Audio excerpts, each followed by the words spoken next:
गुरु के पास जैसे x ray machine होती है, हमारी बॉडी के अंदर तक देख लेती है, तो गुरु के पास एक मशीन नहीं, सैकड़ों मशीनें इकट्ठी काम करते हैं। गुरु की नजरों में बहुत पावर होती है। गुरु त्रिकालदर्शी होते हैं। गुरु हमारा पास्ट, हमारा प्रेजेंट और हमारा फ्यूचर तीनों देख सकते हैं, इसलिए गुरु की पूजा होती है।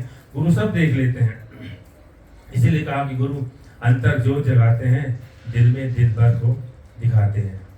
और सच्चे गुरु की एक और पहचान है कि हजारों मील दूर से भी साधक याद करे, शिष्य याद करे, तो गुरु को आवाज पहुंच जाती है।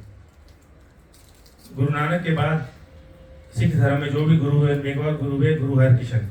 जब सत्संग करते थे तो बहुत बड़ी संगत आती थी, बहुत लोग आते थे सत्संग सुनने, और बड़े बड़े अमीर लोग, पैसे वाले लोग बड़ी बड़ी भेंटें लेकर आते थे गुरु जी को अपने घर न्योता देने के लिए, इनवाइट करने के लिए, बुलाने के लिए आते थे।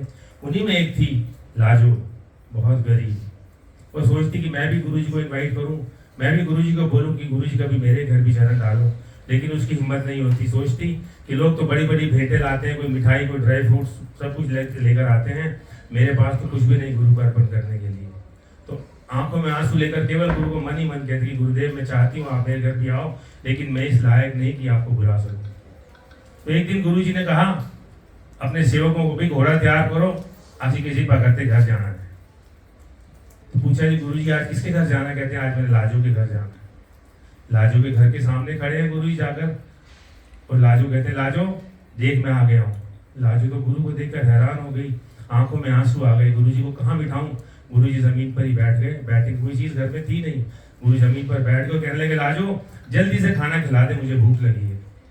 लाजो सोचने लगी मैं गुरु को क्या खिलाऊं, मेरे तो घर में कुछ भी नहीं है। 2-4 टूटे फूटे डब्बे थे, उनको देखा, एक डब्बे में मक्की का आटा मिल गया। बोली सब्जी घर में कुछ नहीं, क्या बनाऊं गुरु जी के लिए?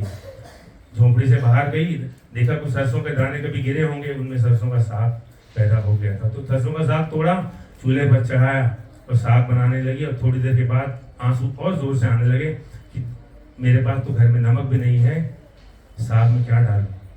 रोती रही, साग बनाती रही, और फिर जब साग बन गया तो गुरु जी को मक्का की रोटी और सरसों का साग अर्पण कर दिया। गुरु जी ने खाया तो कहने लगे लाजो आज तेरे साग में वो स्वाद है जो अमीरों के घर की दावत में भी नहीं। लाजो फूट फूट कर रोने लगी, कहने लगी गुरु जी आप मेरा मान बढ़ाने के लिए कह रहे हो, मेरे पास तो नमक भी नहीं था, आपको स्वाद कैसे लगा? तो गुरु जी ने कहा कि लाजो तेरी आंखों के जो आंसू इस साग में गिरे हैं वो नमक का काम कर गए लाजो। और जहाँ आज तुझे वरदान देता हूँ कि पंजाबियों के घर आज के बाद जब कभी खुशी का मौका होगा या कोई दावत होगी तो उसमें सरसों का साग और मक्का की रोटी जरूर बनेगी। कहकर गुरु चल दिए, आंखों में ग्रेटिट्यूड के आंसू लेकर और होठों पे शुक्राना लेकर गुरु जी को लाजो देखती रही। तो ये गुरु होते हैं जो हजारों मील दूर से भी अपने साधक को, अपने शिष्य की आवाज को सुन लेते हैं। ये सच्चे गुरु की पहचान है। इसलिए गुरु को जब भी पुकारो श्रद्धा से और मन से पुकारो, गुरु को केवल अपना दिल दे दो, गुरु को और कुछ नहीं चाहिए, क्योंकि सब कुछ तो हमें गुरु जी ने ही दिया है, हम गुरु जी को क्या दे सकते हैं? केवल गुरु जी को अपना दिल दे दो। हमारी विपत्ति, हमारे दुख तकलीफ तो गुरु जी बिना मांगे हमसे ले लेते हैं और हर तरह से हमारी प्रोटेक्शन करते हैं। जीवन में जिसके सदगुरु जी आ गए और हमारे गुरु जी आ गए, समझो उसका कॉम्प्रिहेंसिव इंश्योरेंस हो गया। फिर उसको कुछ सोचने की, कुछ डरने की जरूरत नहीं। गुरु अपने आप हर तरह से उसकी रक्षा करते हैं। गुरु इसीलिए कहा कि गुरु मेरा राका है, गुरु मेरा स्वामी है, गुरु ही मेरा अंतर्यामी है, गुरु मेरी हर तरह से रक्षा करने वाले हैं। तो गुरु को केवल अपना दिल दे दो, क्योंकि कहने वाले ने कहा कि जब तक दुनिया के थे दुश्मन हजारों हो गए, जब से दिल गुरु को दिया हर दिल के प्यारे हो गए।